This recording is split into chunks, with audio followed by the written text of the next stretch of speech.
जैसा कि नाम से ही हमें पता चल रहा है, चिट्ठियों की अनूठी दुनिया, यानी कि नाम में क्या बता रहा है, नाम से क्या पता चल रहा है कि चिट्ठियों की एक अलग दुनिया, अनोखी दुनिया, अनूठी अनोखी दुनिया, अलग दुनिया, एक मज़ेदार दुनिया। यानी कि अब से पहले जब हमारे पास मोबाइल्स वगैरह नहीं थे, मोबाइल का आविष्कार नहीं हुआ था, उस समय सारा कम्युनिकेशन यानी कि जो वार्तालाप हुआ करता था वो चिट्ठियों के द्वारा ही हुआ करता था। यानी कि डाकिया जो है गांव-गांव, घर-घर जाकर सभी की कुशल क्षेम के लिए या पैसे मनी ऑर्डर के लिए, मनी ऑर्डर यानी कि जब कोई दूर से कोई अपना रिश्तेदार, अपना बच्चा या कोई भी जब अपने घर वालों के लिए पैसे की सहायता करने के लिए जब पैसा भेजता है तो पोस्ट ऑफिस द्वारा उसको मनी ऑर्डर कहा जाता है। मनी का ऑर्डर यानी पैसे का लेन देन, पैसा भेजने का कार्य जब उसके द्वारा होता है।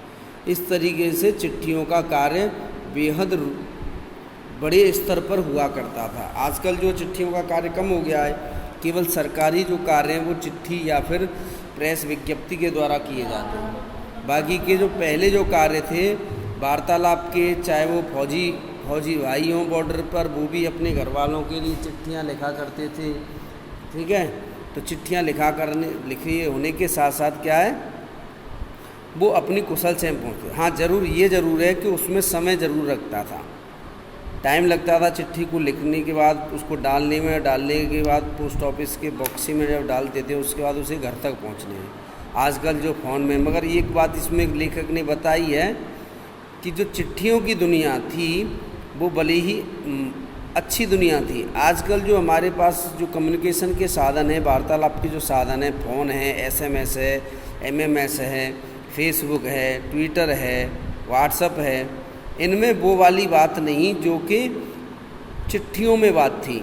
चिट्ठियाँ क्या थीं, चिट्ठियाँ लेखक बताता है यहाँ पर, वो हमारे लिए क्या थीं, हमारे लिए सबूत के रूप में रहती थीं, हमारे लिए यादों के रूप में रहती थीं, यादें रहती थी उसके अंतर्गत। तो लेखक यही बात बता रहा है कि उस समय जो चिट्ठियाँ हैं वो हम सजो कर रखते थे, संभाल कर रख सकते थे। आजकल मोबाइल की मेमोरी फुल होने के बाद व्हाट्सएप के मैसेज हुए, SMS हुए, टेक्स्ट SMS या फिर कोई भी साधन हुआ, वो क्या है, वो हम डिलीट कर सकते हैं, रिमूव कर सकते हैं उसे।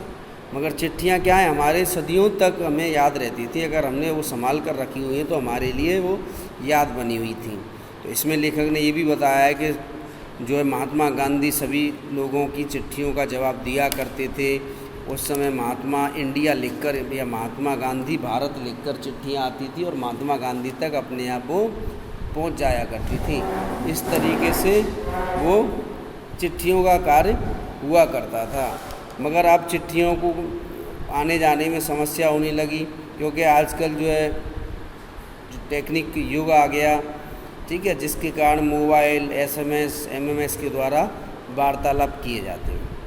ठीक है, थोड़ा सा हम और इसको पढ़ते हैं। चिट्ठियों की अनूठी दुनिया, ये मैंने समरी टाइप में आपको बताई। अब आगे देखिए, पत्रों की दुनिया भी अजीब गरीब है, उसकी उपयोगिता हमेशा बनी रहती है। यानी कि पत्रों की दुनिया लेखक क्या बता रहा है, अजीब गरीब बता रहा है, क्योंकि उसकी उपयोगिता, उसके उपयोग जो है वो हमेशा बना रहता है। पत्र जो काम कर सकते हैं वह संचार का आधुनिक साधन नहीं कर सकता। यानी कि पत्र जो काम कर रहे हैं वो संसार का आधुनिक साधन, मतलब चाहे वो मोबाइल हो, चाहे SMS हो, चाहे वो फेसबुक हो, चाहे ट्विटर हो, यानी वो कार्य वो पत्र जो करते हैं वो कार्य वह नहीं कर सकते। जैसा कि मैंने बताया तुम्हें कि पत्र को हम सजोकर संग्रह करके रख सकते हैं, मगर उनको नहीं रख सकते। मेमोरी फुल होने के बाद उन्हें हम रिमूव करना पड़ता है। पत्र जैसा संतोष फ़ोन या SMS का संदेश कहाँ देता है। तो लेखक कह रहा है कि पत्र में जिस प्रकार से संतोष है, जो पत्र को पढ़ने में जो मज़ा आता है, आनंद आता है, वो फ़ोन और SMS में नहीं आता। क्योंकि अगर फ़ोन और SMS ज़्यादा आ जाते हैं तो हम उससे क्या करते हैं, अवॉइड कर देते हैं, हटा देते हैं। फ़ोन नहीं रिसीव करना तो नहीं करेंगे, SMS को नहीं पढ़ना तो नहीं पढ़ेंगे, मगर पत्र अगर आ गया तो बड़े चाव से उसे पढ़ा जाता है। पत्र एक नया सिलसिला शुरू करते हैं और राजनीति, साहित्य और कला के क्षेत्रों में तमाम विवाद और नई घटनाओं की जड़ भी पत्र ही हैं।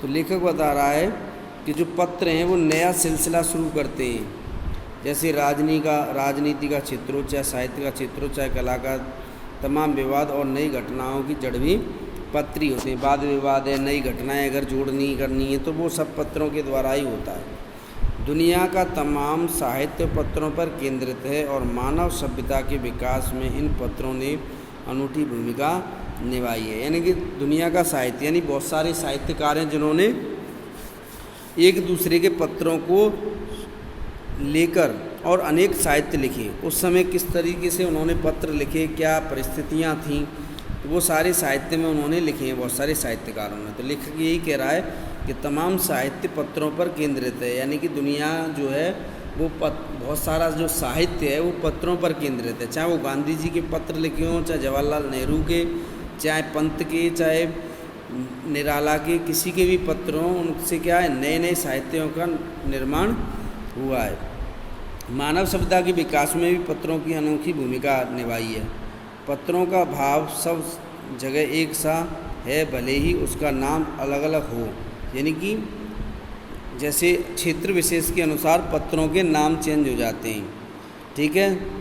पत्रों के नाम भले ही अलग अलग हो सकते हैं, मगर भाव जो है वो पत्र पढ़ने का जो भाव है वो एक जैसा है, उसमें कोई बदलाव नहीं। जैसे पत्र को उर्दू में खत कहा जाता है, संस्कृत में पत्र कहते हैं, कन्नड़ में कागज़ कहते हैं, तेलुगु में उत्तरम और जाबू लेख। यानी तेलुगु में तीन नाम हैं पत्र के, उत्तरम, जाबू, लेख। तथा तमिल में कड़िद कहा जाता है। यानी पत्र के अलग अलग भाषा में अलग अलग नाम हैं। पत्र यादों को सहेज कर रखते हैं, इसमें किसी को कोई संदेह नहीं है। सहेज कर यादों को मतलब किसी ने अपनी याद में या किसी की जानकारी के लिए या किसी के कुशल क्षेम पूछने के लिए अगर पत्र लिखा है तो वो उसके पास अगर उसने संभाल कर रखा है तो वो उसके लिए यादों के रूप में है कि इस समय इतने साल पहले मुझे मेरे मित्र ने या मेरे परिवार ने इस तरीके का एक पत्र लिखा था, वो उसकी याद बनी रहेगी। चाहे एक संदेश कोई भी हो, किसी का भी कोई संदेश हो, हर एक की अपनी पत्र लेखन कला है और हर एक के पत्रों का अपना दायरा, यानी प्रत्येक व्यक्ति की अपनी पत्र लेखन कला अलग अलग होती है और पत्रों का अपना दायरा भी अलग अलग होता है। दुनिया भर में रोज़ करोड़ों पत्र एक दूसरे को तलाशते तमाम ठिकानों तक पहुँचते हैं। यानी दुनिया भर में क्या है, करोड़ों पत्र एक दूसरे की तलाश का मतलब है जहाँ पर वो भेजे गए, जहाँ पर उनको भेजा गया है, जहाँ पर उसका एड्रेस है, पता है, उन ठिकानों पर वो पहुँचते हैं डाकिया के द्वारा। भारत में रोज़ 4.5 करोड़ चिट्ठियाँ डाक में डाली जाती हैं।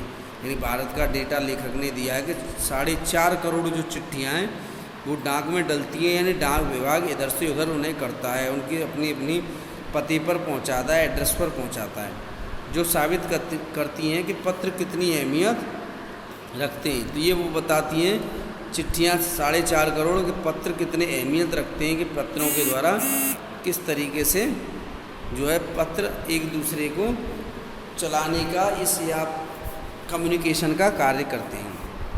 आगे देखिए,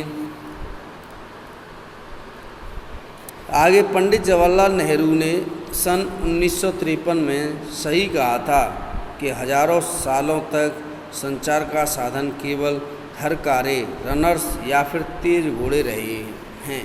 पंडित जवाहरलाल नेहरू ने 1953 में कहा था कि हजारों साल तक जो संचार का जो साधन रहा है वो केवल हरकारे यानी कि जो चिट्ठियों को ले जाने और लाने वाले हैं, या तेज घोड़े यानी कि जैसे हम कोई नाटक वगैरह देखते हैं, जैसे चंद्रगुप्त मौर्य वगैरह हैं, तो वो क्या हैं, या कोई महाभारत है, ठीक है, उसमें क्या करते हैं कि जो उनके खास गुप्तचर जो हुआ करते थे राजा महाराजाओं के, वो घोड़ों के द्वारा एक अपने संदेश को एक देश से दूसरे देश पहुंचाने का कार्य किया करते थे।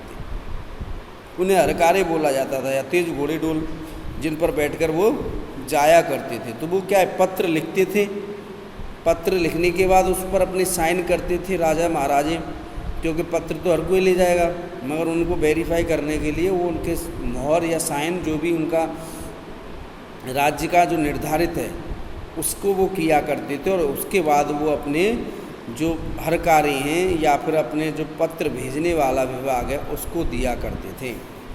इसके बाद पहिए आए, पर रेलवे और तार से भारी बदलाव आया, यानी कि फिर पहियों का आविष्कार हो गया। पहले घोड़ों के द्वारा होता था, फिर पहिए आ गए, फिर रेलवे और तार से भारी बदलाव हो गया। फिर रेलवे से यानी कि पत्रों को जल्दी पहुंचाने की सुविधा मिली।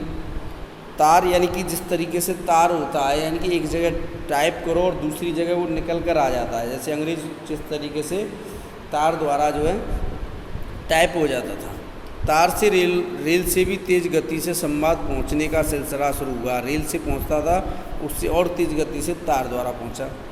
अब टेलीफोन वायरलेस और आगे रडार, दुनिया बदल रहा है। अब टेलीफोन वायरलेस और रडार जो है वो दुनिया को बदलने का कार्य कर रहा है। अब इस तरीके के नए साधन जो है आ चुके हैं।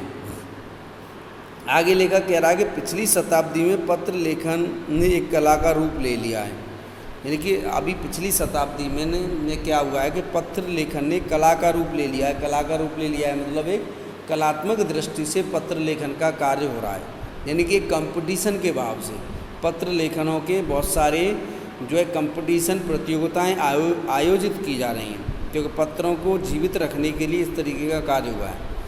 डाक व्यवस्था के सुधार के साथ पत्रों का सही दिशा देने के लिए विशेष प्रयास किए जा रहे हैं, यानी डाक व्यवस्था तो सुधारी जा रही है। डाक व्यवस्था सुधारने के साथ साथ पत्रों का जो सही दिशा है उस पर भी विशेष प्रयास किया जा रहा है कि पत्र लिखने का जो कार्य है वो बच्चों को सही तरीके से होना चाहिए।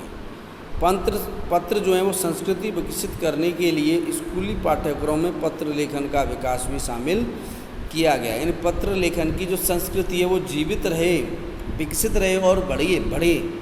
उसके लिए क्या हुआ है कि स्कूलों में पत्र लेखन के विषय का जो कार्य है उसको शामिल किया गया, यानी कि स्कूली स्तर पर भी पत्र लिखे जाते हैं। जैसे आप लोगों ने 6 में भी लिखे, 7th में भी लिखे, 8th में आ गए, 8th में भी लिखेंगे, 9th में भी लिखेंगे, 10th में भी लिखेंगे।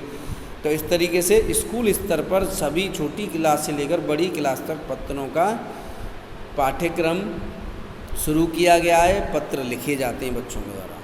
भारत ही नहीं, दुनिया के कई देशों में ये प्रयास चले और विश्व डाक संघ ने अपनी ओर से काफ़ी प्रयास किए। ये भारत में ही नहीं है, ये पूरी दुनिया में पत्रों की प्रतियोगिता आयोजित की जा रही है। पूरी दुनिया इन पत्रों के विकास के लिए लगी है। इसमें विश्व डाक संघ ने भी काफ़ी प्रयास किया है। विश्व डाक संघ ने भी प्रयास करने का कार्य किया है। विश्व डाक संघ की ओर से 16 वर्ष से कम आयु वर्ग के बच्चों के लिए पत्र लेखन प्रतियोगिताएं आयोजित करने का सिलसिला 1972 से शुरू किया गया। यानी लेखक क्या कह रहा है कि विश्व डाक संघ की ओर से 16 वर्ष से जो कम उम्र के बच्चे हैं उनके लिए उन्होंने पत्र लेखन प्रतियोगिता का एक आयोजन शुरू किया 1972 से वो लगातार आयोजन हो रहा है। यह सही है कि खास तौर पर बड़े शहर महानगर में संचार के साधनों में तेज विकास और अन्य कारणों से पत्रों की आवाजाही प्रभावित हुई है, पर देहाती दुनिया आज भी चिट्ठियों से चल रही है। लेखक इस बात को भी कहता है कि ये सही है कि जो बड़े शहर हैं महानगर हैं उनमें क्या है, जो संचार के साधन हैं वो उनमें तेज़ गति से विकास हो रहा है। जैसे मोबाइल है, टीवी है, टेलीफोन है, फैक्स है, ऐसे साधनों का बहुत तेज़ी से विकास हो रहा है। और इससे क्या हुआ है कि पत्रों की जो आवाज़ आई है वह भी प्रभावित हुई है। पर जो देहाती दुनिया यानी गाँव की जो दुनिया है उसमें दुनिया में आज भी गांव की दुनिया में चिट्ठियों से कार्य हो रहा है। यानी गांव में इस तरीके के संसाधनों का अभी पूरी तरीके से विकास नहीं हुआ है और गांव में अभी गांव की जो दुनिया है वो अभी भी पत्रों पर है, निर्भर है। फैक्स, ईमेल, टेलीफोन, मोबाइल ने चिट्ठियों की तेज़ी को रोका है, पर व्यापारिक डाक की संख्या जो है लगातार बढ़ रही है। यानी कि टेलीफोन, फैक्स, ईमेल, ठीक है, मोबाइल, इन्होंने चिट्ठियों की जो तेज़ी है उसको रोका ज़रूर है, प्रभावित किया है, मगर व्यापारिक जो दुनिया है वो डाक की संख्या लगातार बढ़ रही है। यानी जो व्यापार है वो व्यापार में जो है डाक विभाग अपनी भूमिका निभाता है। व्यापार अधिक से अधिक जो है पत्रों के माध्यम से ही किया जा रहा है। ये आपका चैप्टर केवल हम यहीं तक कराएंगे। इसके बाद कल कराएंगे।